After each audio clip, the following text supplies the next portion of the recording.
सुधा समाधान।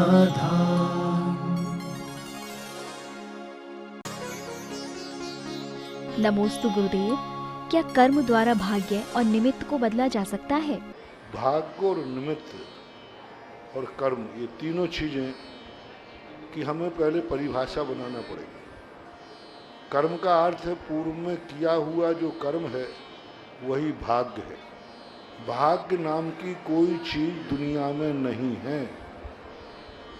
भाग्य ऐसे है जैसे नौकरी करने वाले की उसी के वेतन में से काट करके एक फंड इकट्ठा कर दिया जाता है और जब वो रिटायर्ड होता है तो एक साथ दे दिए। इसी प्रकार पूर्व में जो हमने कर्म किए हैं वो कर्म हमारे स्टोर में हो जाते हैं और उसका भाग्य बन जाता है। कल का किया हुआ पुरुषार्थ आज का भाग्य है और जो निमित्त हैं ये निमित्त पुरुषार्थ और भाग्य, कल का पुरुष भाग्य हो आज का पुरुषार्थ हो तो निमित्त कार्यकारी होता है, क्योंकि बिना निमित्त कुछ करता नहीं है, निमित्त के बिना कुछ होता नहीं। निमित्त कुछ करता नहीं लेकिन निमित्त के बिना भी कोई कार्य नहीं होता है। इसलिए सबसे बड़ा प्रबलता इसमें है हमारा पुरुषार्थ, चाहे वो पुरुषार्थ कल का हो चाहे आज का हो। यदि हमारा भाग खोटा है तो कल हमने खोटा कार्य किया था, हमारा भाग चोखा है कल हमने चोखा कार्य किया था। वर्तमान में हम खोटा कर रहे हैं, कल हमारे खोटे भाग का निर्माण होगा। निमित्त जो हैं या खोटे और चोखे दोनों परिणामों में अच्छा निमित्त मिल जाए तो अच्छे परिणाम हो जाते हैं, बुरा निमित्त मिल जाए तो बुरे परिणाम हो जाते हैं।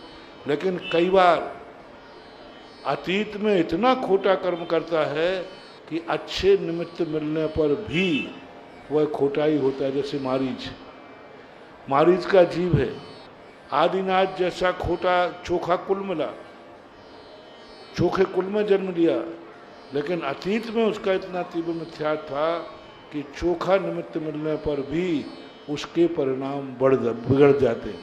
साधु संत निकलते हैं, चोखा निमित्त है, लेकिन कई लोग इस निमित्त को देखकर परिणाम बिगाड़ देते, राग द्वेष कर देते। मंदिर चोखा निमित्त है लेकिन मंदिर में ही कई लोग राग द्वेष कर देते, तो ये कहलाते हैं उनके अतीत की कोई खोट। ऐसा नमोस्तु गुरुदेव। सच्चे गुरु की भक्ति हम किस प्रकार करें जिसमें श्रद्धा और विश्वास दोनों ही समाहित हों? सच्चे गुरु की भक्ति का अर्थ होता है वो क्या चाहते हैं हमारे जीवन के लिए, वो कैसा चाहते कि हमारा जीवन कैसा हो। सच्चा गुरु अपनी जयकार बुलवाने में संतुष्ट नहीं होता, सच्चा गुरु अपने को नमोस्तु कराने में खुश नहीं होता। सच्चा गुरु चाहता है कि हमारा भक्त सदाचारी रहे, सद्विचार हो, अच्छी जिंदगी जिए और अपने आत्मा का कल्याण करे। यह सच्चे गुरु की पहचान होती है। सच्चा गुरु जब खुश होता है जब अपने भक्त को अच्छे आचरण करते हुए देखता है। सबसे ज़्यादा गुरु जब खुश होता है जब अपने श्रावक को प्रातःकाल उठकर भगवान का अभिषेक करते देखता है, भगवान की पूजा करते देखता है, साधु को आहार देते देखता है, रात्रि भोजन नहीं करता है, व्यसनों से दूर रहता है, कोई खोटे कार्य नहीं करता।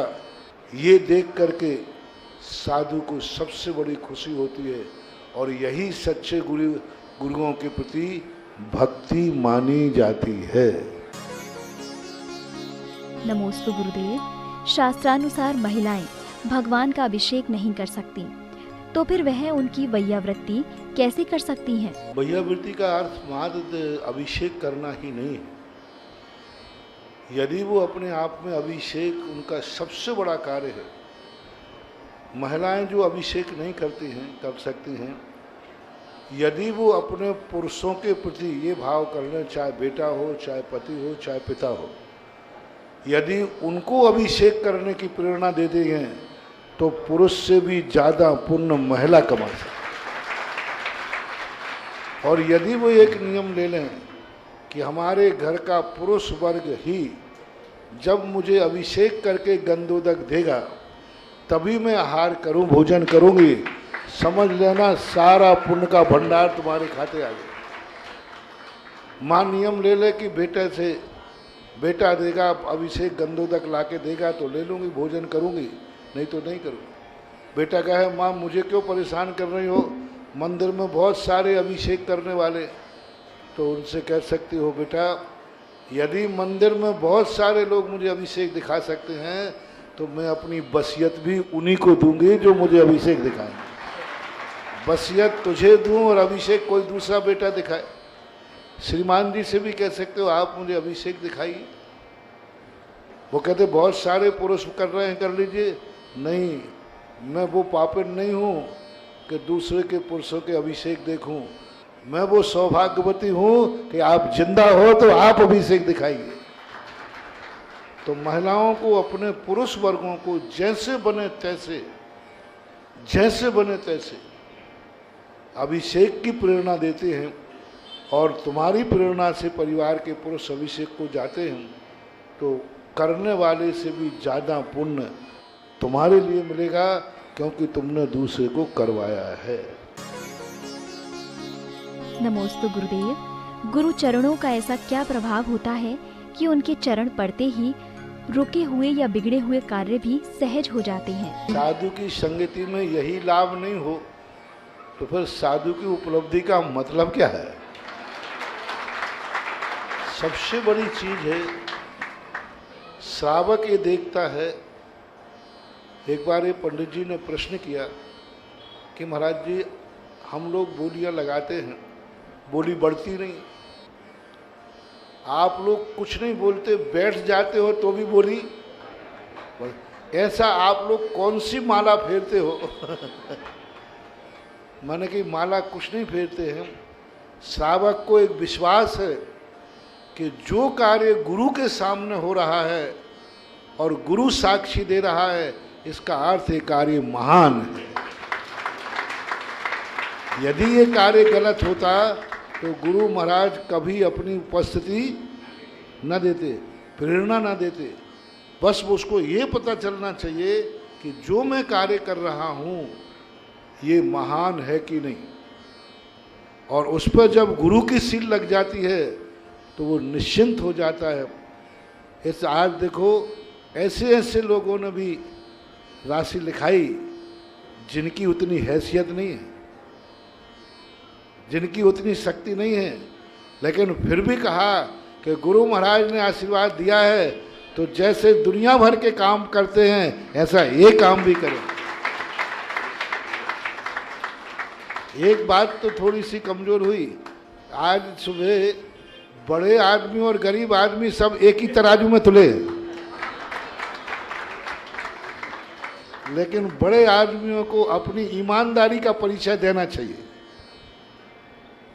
गरीब ने तुम्हारी बराबरी की है और तुम्हें खुद मालूम है कि मेरे से ये कमज़ोर है और मैं ज़्यादा, तो आपको अपनी ईमानदारी का परिचय देना चाहिए कि गरीब जब इतना दे सकता है तो मेरी हैसियत तो इतनी अच्छी है, मैं दूना दूंगा तब मानी जाएगी। एक बार एक स्थान पर क्या हुआ, एक सेठ जी थे, अच्छे आदमी थे।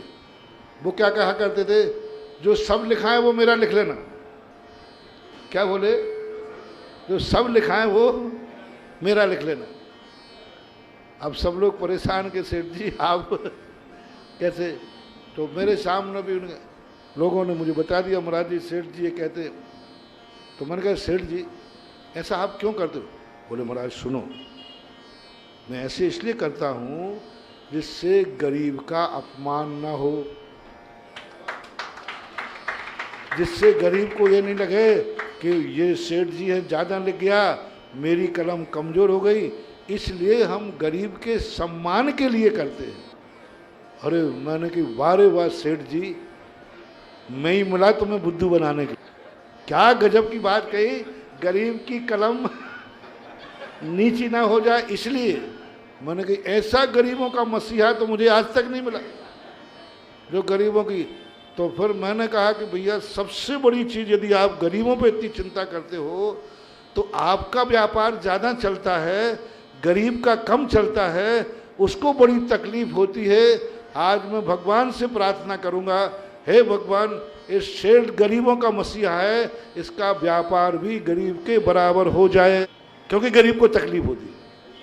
और मैंने इस ढंग से फैंसी ड्रेस की, वो दादाजी घबरा गया कि ये सुधा सागर गड़बड़ कर ही देगा। मैंने कही नहीं, समाजवाद होना चाहिए। जब दान में तुम बराबरी कर रहे हो तो व्यापार में भी बराबरी होना चाहिए। और मैं तो भगवान से कहूँगा, भगवान इतना अच्छा व्यक्ति दुनिया में पहली बार मिला, इसका व्यापार भी गरीब के बराबर। अब मैंने 1-1.5 मिनट तक ऐसे किया कि पसीना हो गया। 50-55 साल की उम्र का था। मैंने कहा अब तो वो होगा, कल से व्यापार गरीब के बराबर होगा, क्योंकि सब बराबर रहना चाहिए। उसको मेरे संबंध में लोग थोड़ा सा धारणा कुछ बनाए हैं कि इस बाबा जी ने ठान लिया तो उनको लगा कि गड़बड़ हो जाएगा। अरे महाराज जी ऐसा मत करना, ऐसा मत कहना। मैंने कहा ऐसा कैसे नहीं, मैंने कहीं इसको हार्ट अटैक नहीं हो जाए। तुरंत पैसा बदला। मैंने कहा सेठ जी, अब बात इसी बात पर वापस हो सकती है कि दान हमेशा अपनी हैसियत से देना, गरीब की हैसियत से मत देना। तुम्हारा व्यापार यदि ज़्यादा है तो दान देते समय कहना, जो सब लिखाएं उससे ज़्यादा मेरा लिखो, क्योंकि मेरी इनकम, एक बिना नाम लिए तो मैं बता देता हूँ, एक व्यक्ति ने 25 लाख रुपए का दान दिया, एक व्यक्ति ने 5 लाख का दान दिया। पार्टियों पर नाम लिखने की बात आई, पहले किसका नाम लिखा जाना चाहिए? मेरे से पूछा गया तो मैंने भी कहा 25 वाले को। 25 लाख वाला मेरे पास आया, बोले महाराज जी आपने भी फैसला कर दिया। मैंने कहा फैसला का क्या सवाल? बोले जिसने 5 लाख दिए हैं इसकी साल भर की इनकम कितनी है? तो उसकी 50 लाख की थी। 50 लाख में उसने 5 लाख दिया, कितना परसेंट हुआ? 10%। और मेरी जो इनकम है वो उस समय उनकी इनकम में 15 से 20 करोड़ रुपया थी। महाराज मैंने 25 लाख दिए, मेरा परसेंटेज कितना हुआ? 1%। तो बोलो इसने ज़्यादा दिया है, इसने अपनी इनकम का 10% दान दिया है और मैंने अपनी इनकम का 0.1% दान दिया है। पहले इसका नाम लिखा जाएगा, बाद में मेरा लिखा जाएगा। मैंने कहा क्या बात करते हो, दुनिया तो लड़ती है मरती है कि मैंने 1 रुपया ज़्यादा दिया। वो कहता नहीं, मेरी इनकम का परसेंटेज निकालो, मैंने कितना दिया और उसका परसेंटेज निकालो। मैंने तुरंत आंख बंद की। ऐसी ही आत्माएं आगे जाके चक्रवर्ती बनती हैं। 25 लाख देकर के परसेंटेज में नीचे लिखा दिया, क्यों नहीं फलेंगे इनकी दिन दूने रात चौगने, क्यों नहीं इनके चक्रवर्ती बनेंगे? इसलिए हे सेठ लोगों, यदि गरीब की बराबर करना है तो फिर करो, धंधा भी अभी किया नहीं है, पूछ रहा हूं। नहीं, गर्व से कहो भगवान, जब मेरी इनकम आप सोच ज्यादा है तो दान भी मेरा ज्यादा होगा। तो अग्रवाल कॉलोनी में जो लोग एक क्वालिटी में आते हैं इनकम ऑफ सोर्स में, वे ईमानदारी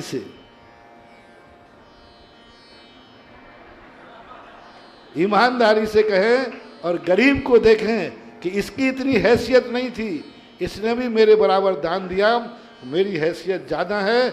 मैं अपने आप बिना कहे तुम उससे आगे निकलोगे तो सदा तुम आगे ही रहोगे और आगे ही बढ़ते रहोगे।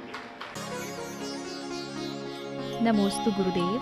भोजन करते समय हमें मोबाइल आदि क्यों नहीं चलाना चाहिए? भोजन करते समय मोबाइल आदि चलाना बहुत बड़ी नकारात्मक दृष्टि बनती है। जिस समय आप भोजन कर रहे हैं उसी में आप मोबाइल रखे हैं तो आपकी जो रेजें हैं वे भोजन के साथ ज़्यादा इफेक्टेड होती हैं और उस समय कैंसर की बीमारी की संभावनाएं ज़्यादा हैं। कोई भी पार्ट डैमेज हो सकता है, क्योंकि भोजन करते समय आपके शरीर का जो शक्ति होती है ग्रहण करने की पावर शक्ति बढ़ जाती है। उस समय व्यक्ति यदि कोई आप टीवी देख रहे हैं, भोजन करते समय टीवी देख रहे हैं, उसका ज़्यादा रिएक्शन होगा, ज़्यादा आपके खून में विकृति आएगी, ज़्यादा आपके चर्म रोगों में स्थिति बनेगी, क्योंकि भोजन करते समय देख रहे हैं। और अन्न भोजन के समय देखेंगे, उस समय शरीर उतना ग्रहण करने की स्थिति में नहीं रहता। तो भोजन करते समय आपको ना तो टीवी, ना मोबाइल, चाहे बच्चा हो चाहे बड़ा हो, उसका त्याग ही करना चाहिए। क्योंकि भोजन करते समय आपको बहुत 24 घंटे टीवी देख रहा है, 24 घंटे मोबाइल को सुन रहा है, और 10 मिनट भोजन करते समय टीवी देख रहा है या मोबाइल सुन रहा है, तो 24 घंटे में जो नुकसान नहीं हुआ, वो भोजन करते समय 10 मिनट में नुकसान होता है। क्योंकि उस समय शरीर की स्थितियां बहुत ग्रहण करने की शक्ति में आ जाती, उस समय वो एक्सेप्ट करते हैं अपने आप। तो नहीं करना चाहिए ये परम। नमोस्तु गुरुदेव। दुनिया का प्रत्येक जीव अपना कल्याण चाहता है, तो अज्ञानी जीव कैसा पुरुषार्थ करे कि वह अपने अज्ञान को छोड़ ज्ञान भाव की ओर अग्रसर हो सके। अज्ञान भाव को छोड़ने का एक ही तरीका होता है कि वह अज्ञान है कि नहीं, ये पहले फीलिंग में आना चाहिए। आत्मा स्वीकार ही नहीं कर रही है कि यह गलत है, तो पहले तो आत्मा को ये महसूस हो कि मेरा जो भाव है ये अज्ञान भाव है, ये गलत है। ये जब तक अपराध बोध नहीं होगा तब तक आत्मा का शोध नहीं हो सकता। अब ये गलत है, ये निर्णय स्वयं करना बहुत कठिन है। मैं स्वयं गलत कर रहा हूँ, ये कठिन है। इसलिए गुरु की ज़रूरत पड़ती है, इसलिए शास्त्र की ज़रूरत पड़ती है कि गुरु और शास्त्र बताएंगे कि हमने जो कुछ किया है वो गलत है कि नहीं। विद्यार्थी सदा पेपर में क्या लिखता है, सही मान के कि गलत मान के? सही मान के लिखता है। लेकिन जब गुरु कापी जांचते हैं तो नंबर कट जाते हैं। इसी प्रकार सबसे पहले तो ये निर्णय करना जरूरी है कि मैं अज्ञानी हूँ, मैंने गलत किया है, मैं गलत कर रहा हूँ, मेरा सोच गलत है। ऐसा यदि हमारे लिए धारणा में बन जाए, फिर व्यक्ति बहुत जल्दी अज्ञान से निर्वृत्त हो जाएगा और ज्ञान में प्रवेश कर जाएगा। सुधा समाधान।